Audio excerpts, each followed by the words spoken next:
Hi, Jason. Welcome to the circle. Hi, Delphine. It's great to be here. Thank you for having me. No, I'm so happy to have you here. It was funny because getting ready for this, I was trying to think back about how we first met. And I think it was at the Laguna House. You came for a photo shoot or something. I think so. Met through my son, Julian. Yes. And we've got to hang out with you quite a few times. So it's I've loved your story. And when we had Chris Gialinella here a couple weeks ago, he told me that you guys were working together. I'm like, gosh, darn it, I got to get Jason in here. Exactly. So, we did a phenomenal photo shoot and he got so incredibly shredded and ripped. Right? Yeah, he looked fantastic. What's going on with that? Is it going to be on the cover of a magazine or something? We're working on that. I think he's perfect for a Men's Health cover. Right? Yeah. Oh my God, I would be so excited to see him. Yeah, he's adorable. I really had enjoyed having him in the circle. But speaking of covers, it's kind of your claim to fame. I think people call you the king of covers because your photographs have graced more than 500 magazine covers. Yeah. Yikes. Yeah, it's probably closer to 600 now because that was quite a few years ago that I got 500. And so things have just continued to roll on and it's been really, really a phenomenal career. So, wow. Yeah. Well, congratulations. Thank you. I know that you are primarily in the fitness sector of your industry. Mm-hmm. So did you go out and actually pick fitness or did fitness pick you? Well, it was an interest that I always had when I was younger. And I started doing photography when I was 12. I started, working out and at 12 as well. And so I think the two just kind of went hand in hand, essentially. Yeah. And what is it about fitness that is so intriguing to you? I mean, because we all like looking at good bodies, but I mean, my God, man, you've made an industry out of it. Yeah. So I've always just been attracted to really nice bodies and taking pictures and looking at the form. And there's some great photographers like Herb Ritz and Bruce Weber that really turned me on to photography. And, I just started doing it when I was really young and things just really clicked. Yeah. Yeah. What does it take to be a good fitness photographer? Well, first, you definitely want to understand the body. That's number one. But having a really good technical eye, artistic eye, but then also having the technical knowledge behind a camera and knowing how those two interplay and how to get the best result. That definitely is what it takes to be a great photographer. So when you say understand the body, I mean, is that helpful because if you want to show off a certain muscle that by turning, I mean, why is understanding the body helpful? Yeah, well, knowing every single muscle in the body and all the bones and everything and how everything looks and moves, when it moves and how it should be flexed. It's just the more you know about something, the better everything turns out. Yeah. It's like Michelangelo doing sculpting. Imagine if he didn't really know what ribs looked like. It just looked awkward. Right. But he has a deep understanding of the human physiology and I've studied it as well. Wow, that's very cool. Mm-hmm. So when I look at those covers, and maybe it's just because I'm jealous, but I always think, okay, those have got to be airbrushed because they just look so perfect, right? Yeah. Is it a thing where just make the prettiest picture and it's okay if it's airbrushed, or do you guys go at it with the goal to try to make it as raw and real as possible? Well, I think the goal is to make it look as good as possible and as real as possible. Mm-hmm. And, these days we do so many videos behind the scenes that you can see that that's how they really look in real life. They look airbrushed in real life. They get these, both men and women, they get in such incredible shape that they look like they're, human airbrushed models walking around. Yeah. But do you do that too? Because like in fashion magazines, you see the women that are like, does that bother you as a photographer? Do you say, okay, come on, that is just so overly airbrushed? Or are you like, whatever makes a pretty picture is all fair? No, sometimes I think they can go too far with the airbrushing and things start to look fake. I definitely don't like that. So, yeah. There's a line somewhere. There's a line. Yeah. So it seems like your job is so glamorous. I mean, these beautiful models, what's the best part about your job? What do you love? The best part is definitely traveling and photographing and meeting new people all the time. Mm-hmm. And the whole experience from the very beginning, thinking about the photo shoot, what pictures I'm going to take, just kind of creating it all in my mind in advance. And then the actual execution of it is fun. And then afterwards, seeing the results are also fun. Getting to see the magazines out on a newsstand and, posted everywhere on Instagram. And so the whole process is really, really enjoyable.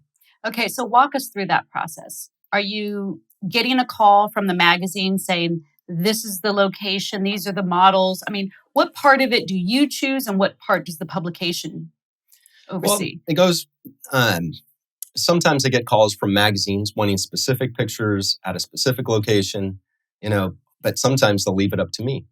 And sometimes I'll submit pictures to magazines, and that's really how I started out. Okay. And now I'll get the covers that way as well. Okay. So you think, okay, I think this person would make a great subject. Mm-hmm. Let's take them to a great locale. Mm-hmm. You do all of that. And how hands-on are you in terms of their outfit and the backdrop and look, Very hands-on with that because you have to take control of every aspect when you're creating a photograph. Okay. If you look at Herb Ritz's photographs, they're all very consistent.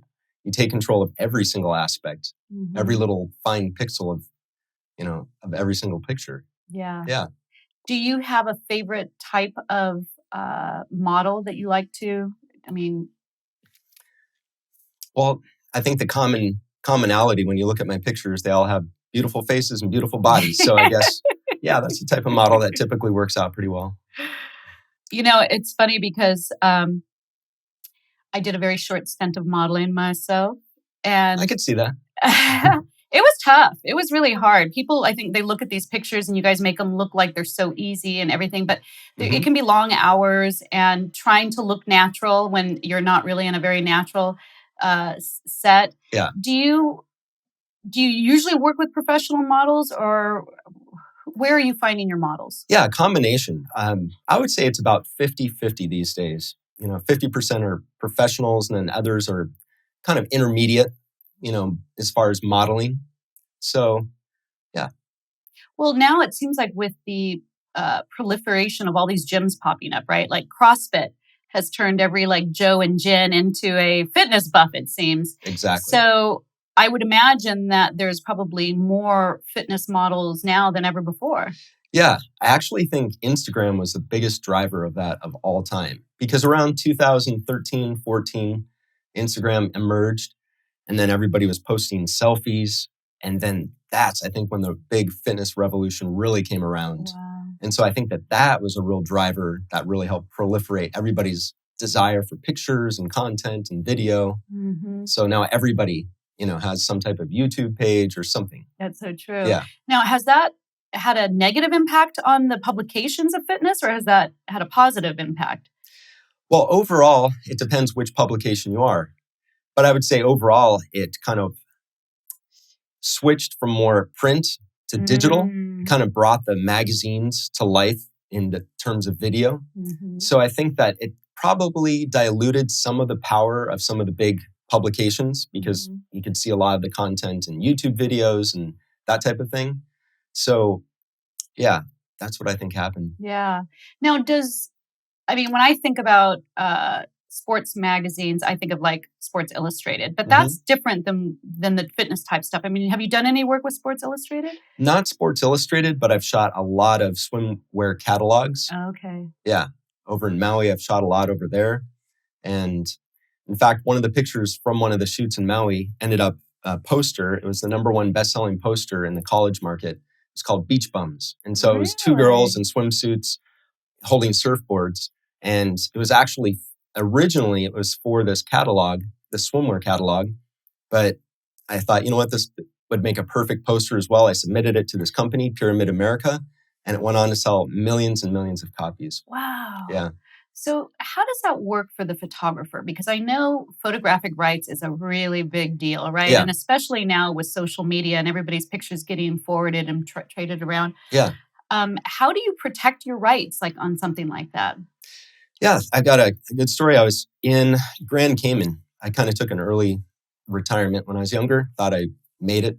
And I was flipping through the magazine one day of Flex magazine, and I saw one of these pictures that were mine that, is being used by a company. And I had to enforce the rights on that and called an attorney, flew back here, did a little settlement. But yeah, that's, You definitely do have to stand up for your intellectual property, because if you don't, people will just use it. Yeah. So it's a little bit more difficult these days because of the proliferation of digital images everywhere. Yeah. But, there's ways to, kind of protect your copyrights. Yeah. And I'm sure the magazines that you work with, because you work with a lot of them, they know who you are. They're probably not going to be trying to get shady with you. Nope.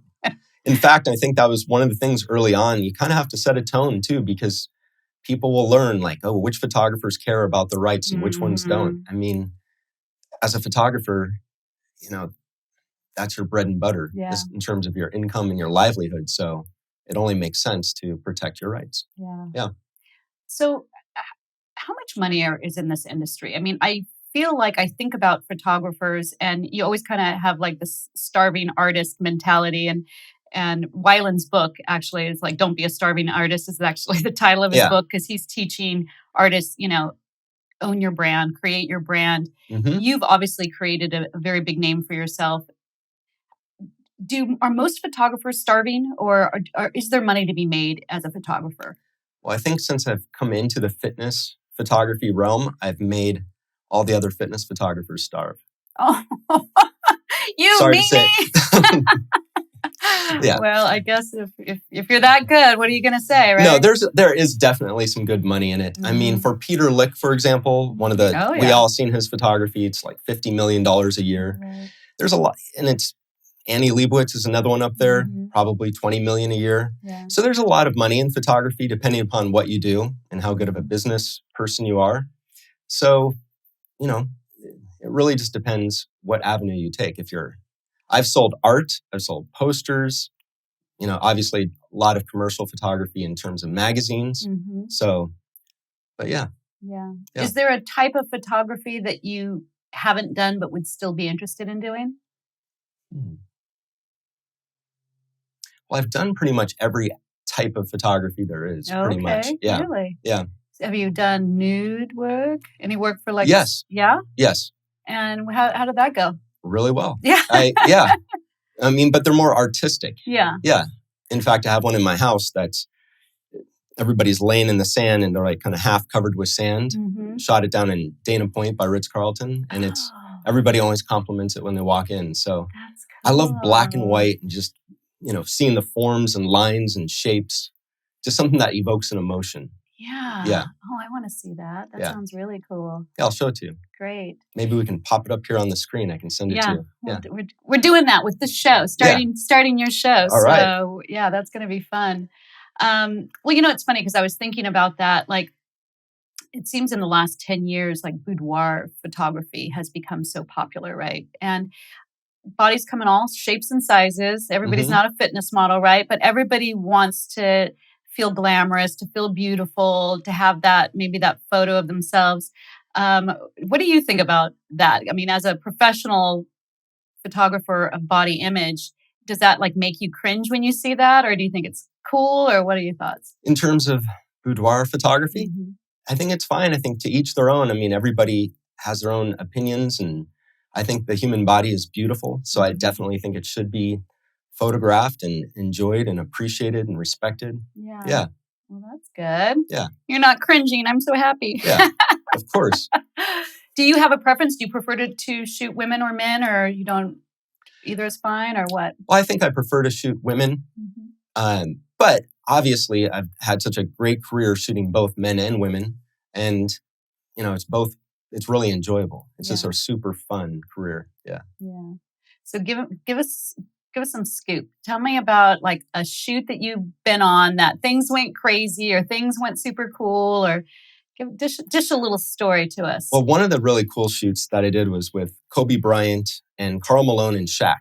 What? Yeah. So we were at Health South where they practice and essentially just did a photo shoot for Max Muscle. And it was for the cover of Max magazine. And we were down in the locker room and Kobe Bryant, he was like snapping his towel at Karl Malone when I was taking pictures of Karl. And he's like, make love to the camera, make love to the camera. And just like, it was super fun. Yeah. And Shaq, he loves photography. So we were talking cameras. And this is when Shaq kind of first started. Wow. So it was really, really just a great, awesome experience. all of them on the Lakers at one time. So, oh my gosh, you'll never forget that day. Yeah, right? That was incredible. Yeah. Have you ever had a day where things just went like horribly wrong? Not really. No? No. Wow. You run a tight ship. I do. And one of the things with doing photo shoots is you always find a way to use whatever happens. So if it starts raining, use the rain. Do pictures that are like, rainy looking pictures. Mm-hmm. So that's one of the things too, is just going with the flow makes it so you never have a bad day. Yeah. That's great advice. I know I had an event marketing agency, and I always say it's the things that you don't expect that will make things memorable. Mm-hmm. And a girlfriend of mine held a charity event, and Sugar Ray and Smash Mouth both played in the backyard of a private home. Mm-hmm. And it started pouring rain in the middle of the set. And the band ran inside, jumped on the bed, and finished the set on the master bed. And my girlfriend she's having a meltdown over it. And I said, are you kidding me? This is the event everybody will be talking about for years. Mm-hmm. If it had just gone off as normal, nobody would have said anything about it. But you're right. It's the kind of the unknown or the unexpected that kind of create new opportunities. Exactly. And experiences. I do. I love that. So I got to ask you, women, well, both women and men can be very insecure, right? And I can imagine with these ladies standing in front of you, you have to give them some kind of assurances to kind of ease their insecurities. Yeah. I have a couple girlfriends, gorgeous girls, will not take a picture. I don't love taking photographs, but I love having pictures of occasions and that type of stuff. But they think that they're going to look so bad. And I always what can I say to these ladies that, will make them feel better about it? Do you have any tips for those people who are so concerned that they're not going to take a good picture? Of course. I've photographed thousands of people, and this comes up almost every time. Right away, being a good photographer of people, you have to almost be a good psychologist. Gain rapport with the person, make them feel at ease, make them feel comfortable. Mm-hmm. And obviously, just like today when we're filming, if we wanted to edit something out, we don't have to use it. Mm-hmm. So just letting them know, hey, let's do this photo shoot. If you don't like the pictures, we don't have to show them to anybody. Yeah. That's one way to make a person feel comfortable. They don't have fear of the results. Mm-hmm. And then also just saying, you know what? If we just get one or two really, really great pictures from this whole photo shoot, it'll be worth it. So once people realize that, yeah. So often people form their opinions based on the pictures that they've had done from the past. And it's usually never from a really good professional photographer. So then they think that they don't photograph well. And so people often change their perspective when they see my pictures. And they're like, wow, I never thought I could look this good. Yeah. So that's one of the beautiful things about my career too. Is there a mistake that you see that people make all the time when they get in front of the camera? That's a tough one. There's a few mistakes. For body, for example, I think a good spray tan works wonders. Mm-hmm. So sometimes people come to the photo shoots and they don't have a spray tan and they just look white or they have uneven. Mm-hmm. I think that's just a very simple rookie mistake. Yeah. Yeah. So that's a good one. Basic one. Yeah.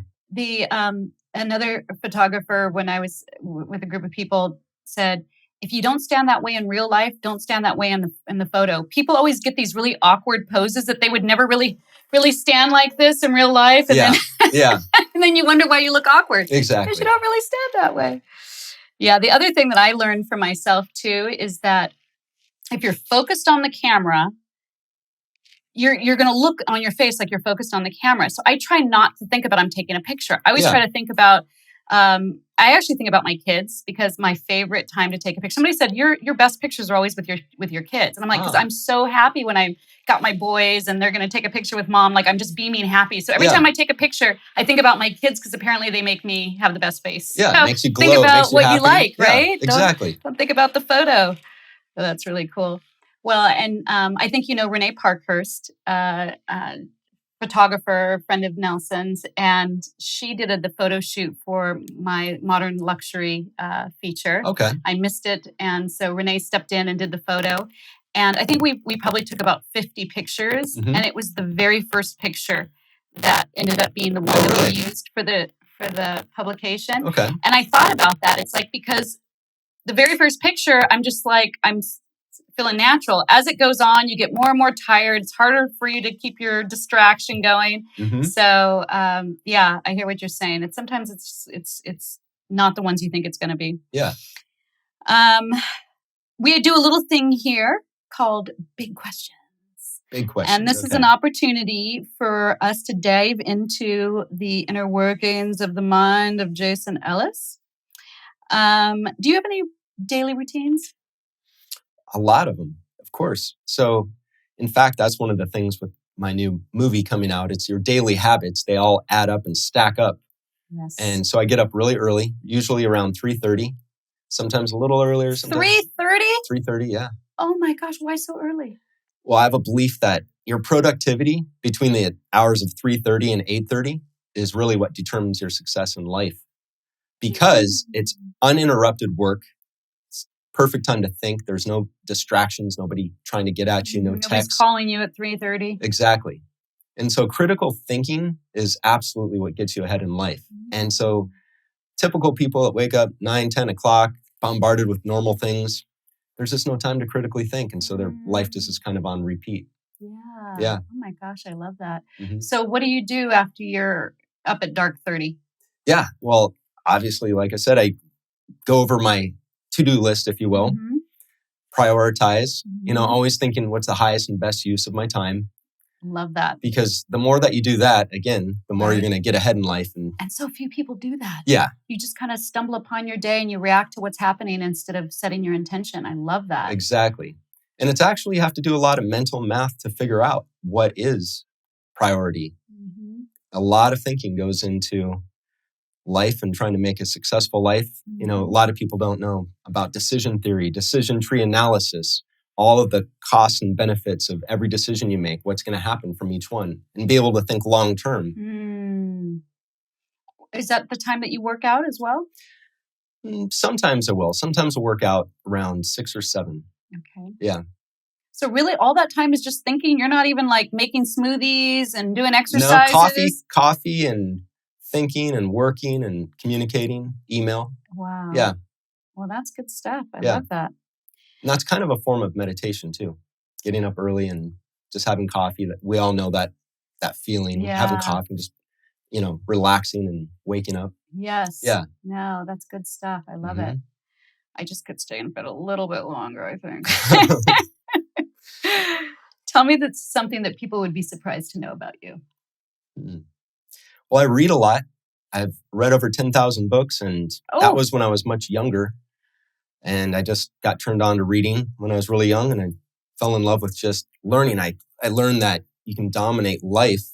Any problems you have, if you just read about it, then you can achieve it. It's so true. Yeah. Like I was watching Elon the other day talking about rockets, and he just started reading about rockets, and that's how he learned.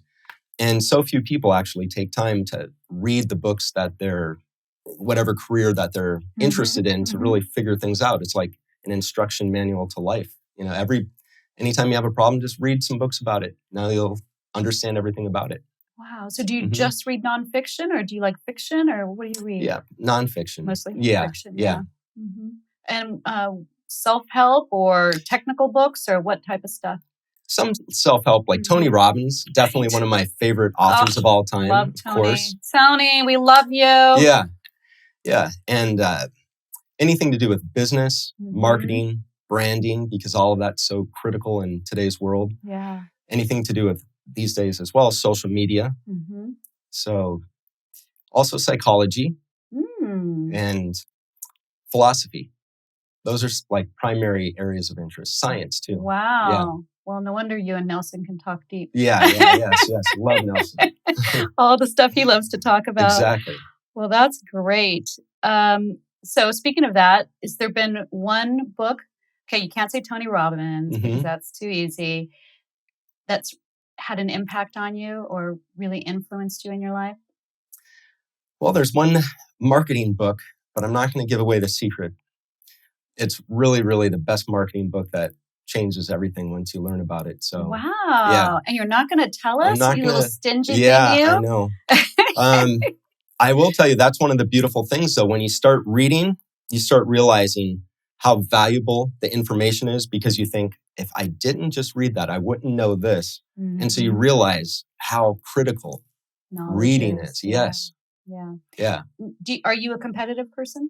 Very. Yeah. I always, just a natural thing. I think a lot of people either have that extreme competitiveness or not. Mm-hmm. You hear it among Bill Gates, Mark Zuckerberg. You hear it all the time. They're very competitive. Mm-hmm. Look at Bezos and Elon going at it. Duking it out, always trying to be number one. Yeah. It's definitely in my DNA. For sure. Yeah. But what about like mentoring? Have you ever taken on any people and mentored them in photography or your craft? Yeah, there's been a few people over the years that have been assistants, and I'll, kind of show them the ropes and teach them how to do pictures and video. Yeah. Mm-hmm. Yeah, because it's important, don't you think, to give back too? Yes, it's definitely very important. It creates your legacy. Yes, it's true. What do you feel is the most pressing issue facing the world today? That's a really deep question. I was actually thinking of making a documentary with Christopher Langan, and actually spoke to him on the phone for several hours. If you don't know, he's got the highest IQ in America. He's been on a few different shows. Just Google him, Christopher Langan. And Did he win Jeopardy? You know what? He wasn't on Jeopardy, but it was like some talk show that he won $250,000. It's where he faces a crowd of people, and it's just him. I forgot exactly. Yeah, so check that out. It's really awesome. But to your question, basically the documentary was going to be, I was going to pose 10 questions. What's the 10 top biggest problems facing our world, and what are your solutions? Because somebody like him will give really good, deep, intellectual, accurate answers. Oh, do it. Yeah. Because I think that would be so beneficial for everybody in government and Congress, people who are in real power, to actually see really intelligent answers by somebody like Christopher Langan, who definitely, when you speak to him, he's unbelievable. Like it's absolutely, he's earned his title, smartest man in America. Wow. Yeah. Is that his title? Yeah. Oh. And just put in smartest man in America. That's so cool. So is the project moving forward, or? Well, I haven't decided to do that, but now that we talk about it, I think that is... I would love that. Yeah. In fact, I might be able to have you involved. Yeah. Well, tell me how, because I would love to be involved. I think, because I've thought about that, especially like around election time, because people are all more hyper-focused on the issues, that it would be great to even have maybe a panel discussion. We'll bring the Shark Tank guys in.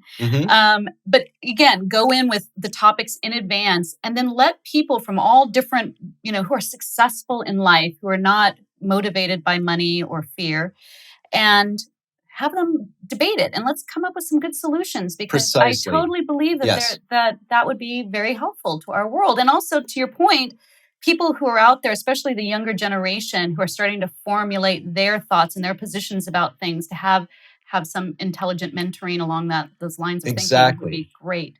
Exactly. Love it. Yeah. So smart.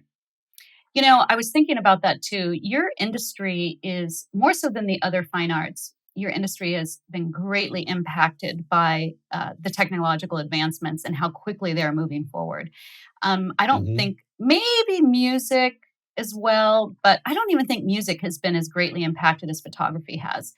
Do you like those changes, or would you prefer things to keep it simple and slow down, or are you? No, I love those changes. In fact, I think Instagram definitely helped propel my career in terms of social media. Right. And then obviously digital photography was amazing for the learning curve. I mean, look at us all on our iPhones, how quickly you can learn to do amazing pictures and video, because you get instantaneous feedback. Yeah. So I love the technology. And now, to take it the step further, with Zuckerberg just starting Meta, the metaverse, I'm really interested in actually creating content for that, because I think that that's going to be like virtual reality, and I think it's an exciting new platform. And I think that that's going to be really super intriguing. It'll fool your whole nervous system. You'll actually feel like you're in, and at first all of us were like, oh, that's just kind of geeky or whatever. But I think it's going to turn out to be transformative and really world-changing. Do you know my grandfather was one of the first 3D photographers in the United States? I didn't know Gene that. Kirksey, and he actually did work for the National Geographic. And the equipment was huge. I remember he showed me at one time. I mean, it took up a whole room to do this 3D photography. Yeah. But is 3D anything you've ever gotten into?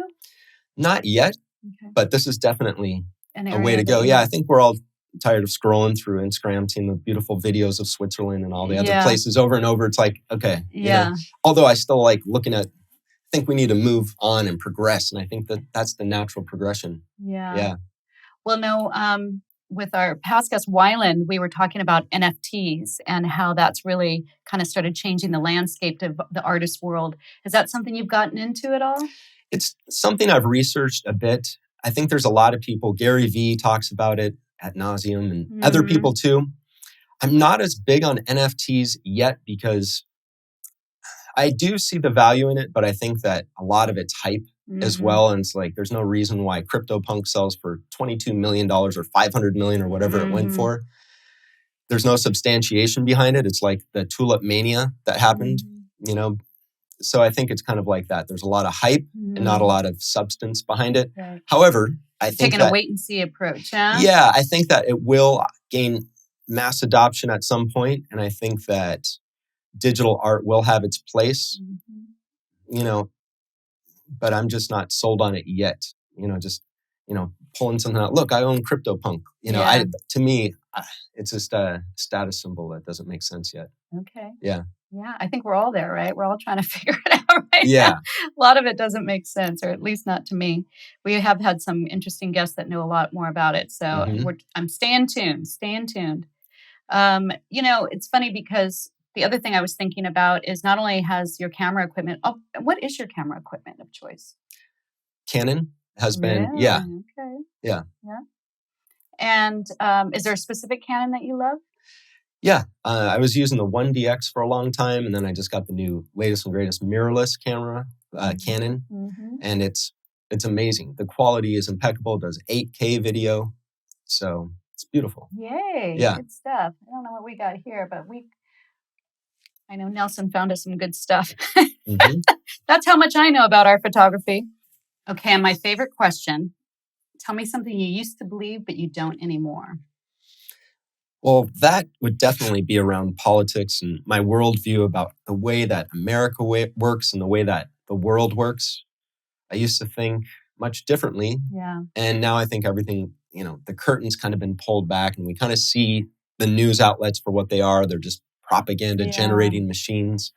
Definitely didn't know anything about that when I was a kid. Yeah. So that's something that's definitely changed. Yeah. I think we're all having to come to that realization too. I mean, I was talking to the kids recently, and our next roundtable is going to be a Millennials show. All the girls are going to be in their 20s, and so we're going to be talking about kind of past generations to this generation, and that is a big difference. You know, even just in my lifetime, like how I grew up thinking that, you know, everybody that was in politics or in our government were out there for the best use and best purpose and most honest, and you know, you believed authority, and so all of that's a little bit different now, huh? Yeah. Unfortunately. Jason, tell me about a goal that you've yet to reach. Well, I think a goal that I've yet to reach is to become the #1 documentary filmmaker in America.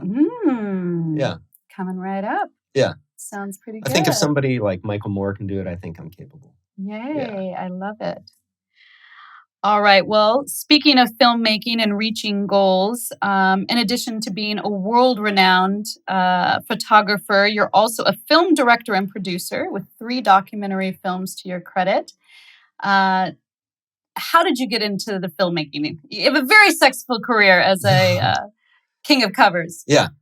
Well, I studied film and photography at Arizona State University, and then I went over to Europe and I apprenticed for a few different photographers over there. And then I came back and I started working with American Sports Network and started photographing bodybuilders and that type of thing. And that's how I got into the whole bodybuilding world. So I also concurrently, you know, working on video and learning everything I could about video and making films and documentaries. And I made a couple of them with Jay Cutler. I've actually have 4 documentaries. The first one was called My House with Jay Cutler. It's kind of a MTV Cribs style video mixed with A&E biography. And then I made another film with him called Undisputed. This was kind of after he had become the 4-time Mr. Olympia, undisputed. So, yeah, and that went extremely well, and it sold in Walmart. It's been selling in Walmart since 2009. So, and then I had another documentary come out after that called Growing Young, and that was starring Tony Horton and a bunch of other doctors, and that came out on Amazon Prime. Wow. Yeah, and that one took a long time to make. Yeah. And tell me, what was that about? That was also about anti-aging. And that was more hormone focused, because it's very common knowledge now, and maybe partially because of my documentary, because I was really at the forefront of all of that. In terms of everybody knows their hormones decline as you age, and that's one of the main reasons why you start looking and feeling old and losing muscle mass. And wait a minute, I resemble that remark? Well, you look fantastic. Thank you. Yeah. So like the classic example, men that are older, there's something called sarcopenia, which is by definition just loss of muscle mass associated with aging.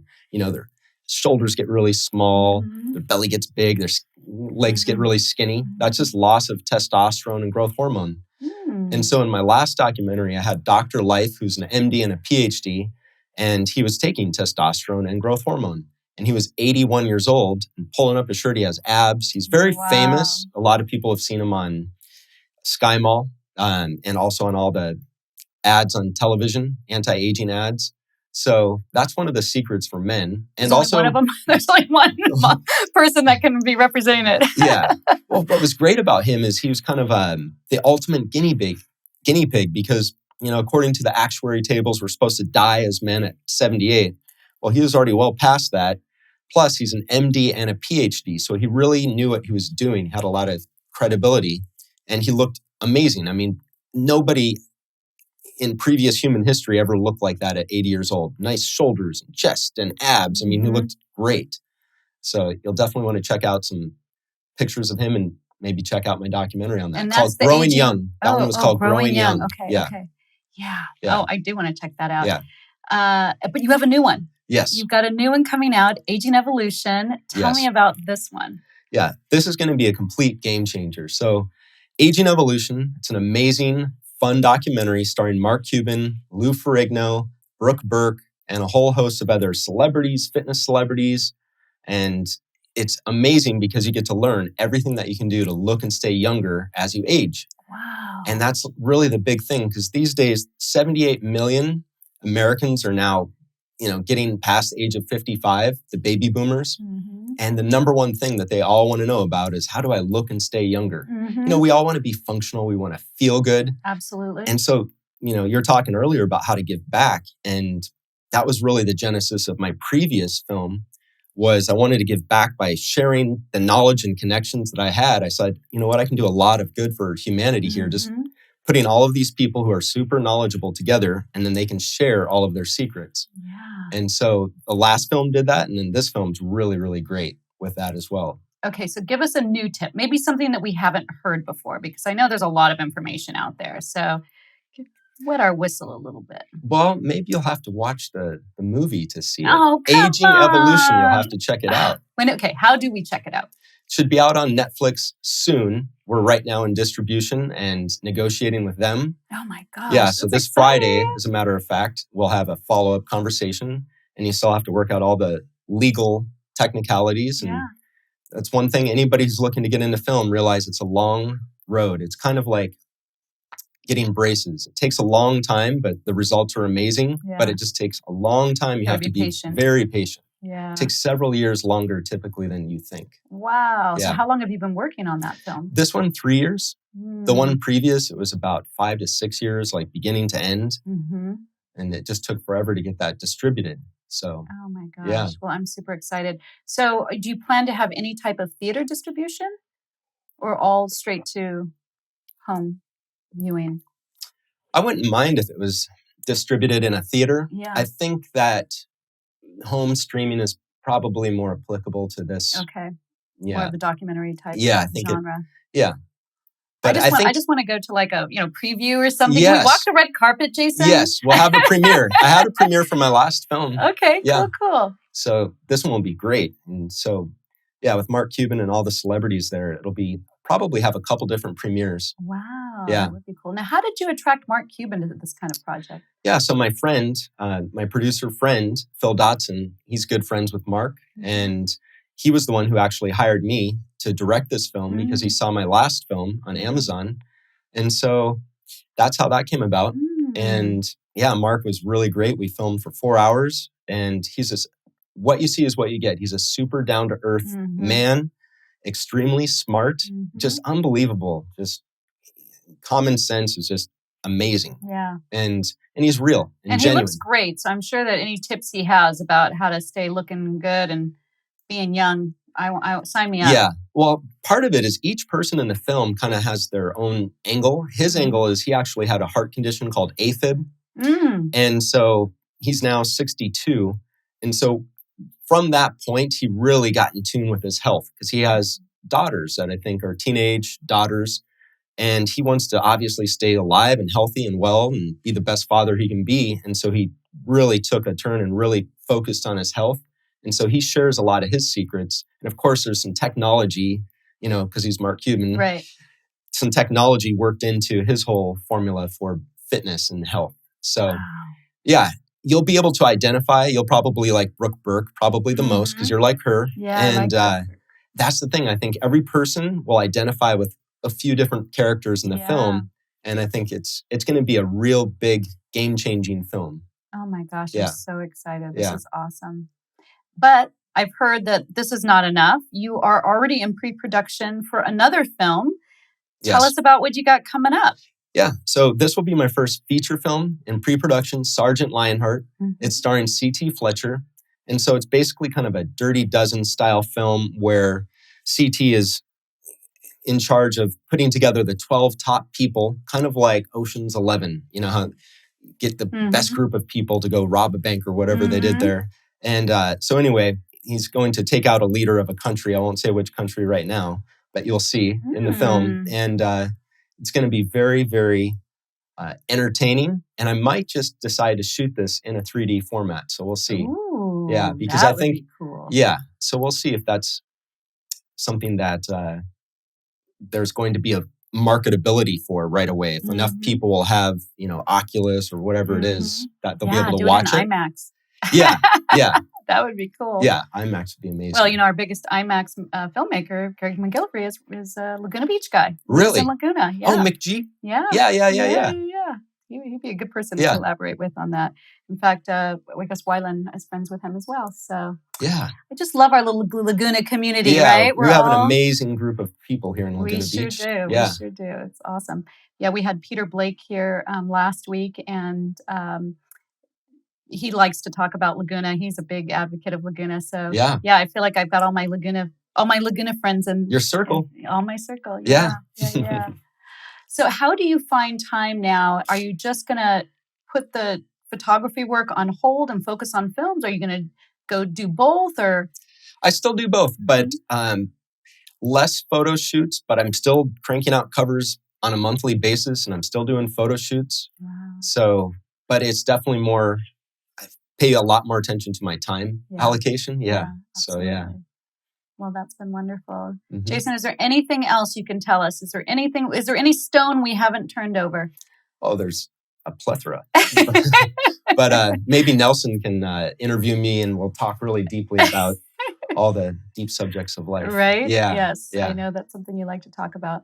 Well, thank you so much for coming on. Thank you. It's been great catching up with you. And I am so excited. Please keep us posted to all the information with the new movie coming out. I will. All right. Thank you very much. Thank you. Thank you for tuning in to this episode of Delphine Circle. Don't forget to subscribe. It's free and it will help us keep these incredible interviews coming your way. Here are 2 other episodes you may enjoy. I'm Delphine. Welcome to my circle. Welcome to my circle. Welcome to